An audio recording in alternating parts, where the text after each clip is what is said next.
Mission: Impossible, Dead Reckoning, Part 1 is as busy and overstuffed as its title. After introducing the TV-based franchise in 1996, star and producer Tom Cruise has steadily upped the ante on spectacle and action.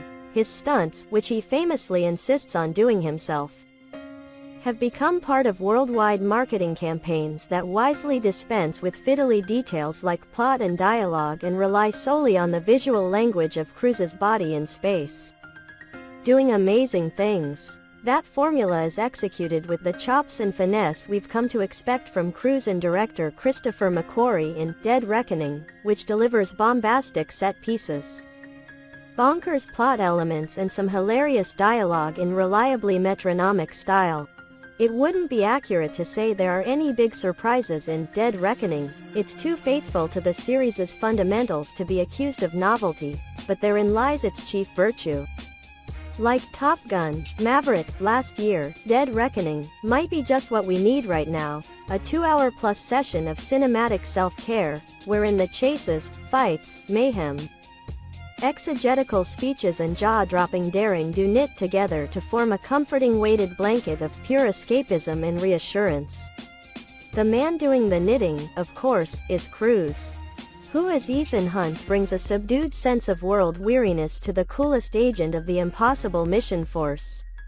In Dead Reckoning, Ethan is doing battle with an invisible, Oz-like blob called the Entity, an artificial intelligence program that is on the verge of going sentient and ending the world as we know it.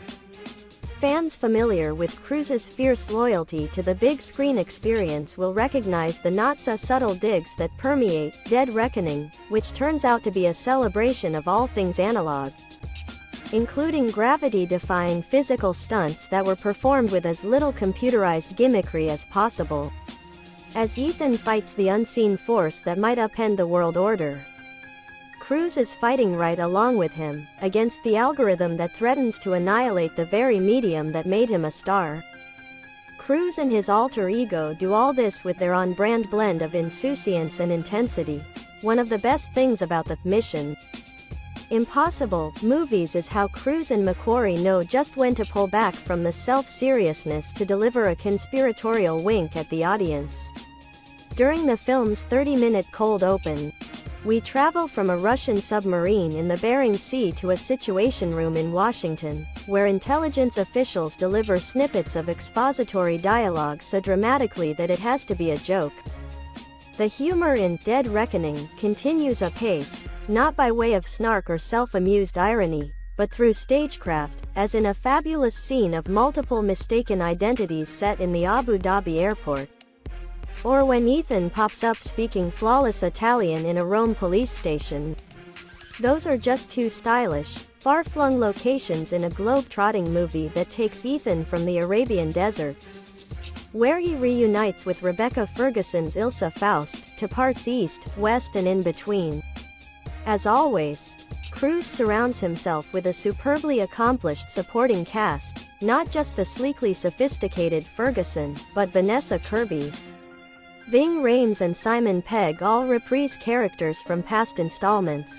Asai Morales makes an impressively handsome debut as a new old foil, and Haley Atwell delivers a game, bracingly alert portrayal of a silkily gifted pickpocket who becomes Ethan's accomplice in saving the world from becoming an apocalyptic slew of deepfakes, misinformation and Orwellian surveillance.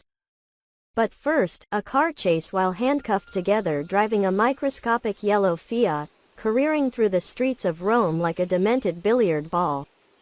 Or Ethan driving his motorcycle off a cliff in order to parachute down to save the day. Or those wonderful latex masks, peeled off to deliver those classic reveals. That mysterious green haze that knocks everyone out at opportune moments.